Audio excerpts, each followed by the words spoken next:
Artificial intelligence, chat GPT, ડીપસીક, તમે જે પણ નામ આપો, એનો જન્મ મારા પ્રમાણે 1967માં થયેલો છે.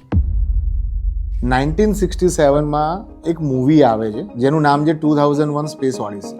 એનો ડિરેક્ટર છે સ્ટેનલી ક્યુબ્રિક. એ મૂવી એની સાથે લખે છે આર્થર ક્લાર્ક. આર્થર ક્લાર્ક પોતે ઇન્વેન્ટર છે, રાઇટર છે, અને એ લોકો આ મૂવી બનાવતી વખતે બ્રિટનની બધી જે સંસ્થાઓ છે જે સ્પેસ એક્સપ્લોરેશન ઉપર કામ કરી રહી છે એની સાથે અને નાસા સાથે ક્લોઝલી વર્ક કરે છે.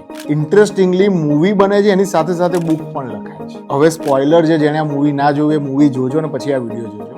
મૂવીની અંદર HAL હાલ કરીને એક કમ્પ્યુટર બતાવે છે જે સ્પેસશિપમાં છે, અને એ કમ્પ્યુટર પોતે વિચારી શકે છે. તમે જે સવાલ પૂછો એ સવાલ પ્રમાણે જવાબ આપી શકે છે. તમારા રિસ્પોન્સને ઇમોશનલી બી રીડ કરીને સામે એ રીતનો આન્સર આપે છે.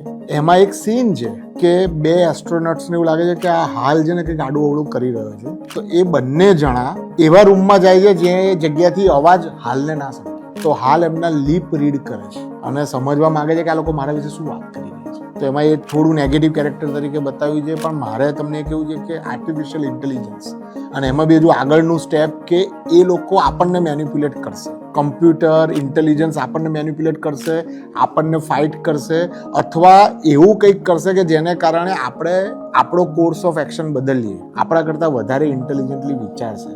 આ વાત 2001 સ્પેસ ઓડિસીમાં, એટલે કે આજથી 55-57 વર્ષ પહેલા કરવામાં આવી છે, અને આજે આપણે આ જોઈ રહ્યા છીએ અને હજુ આગળ જોઈશું. આ ઇમેજિનેશનનો, આ આઈડિયાનો પાવર છે.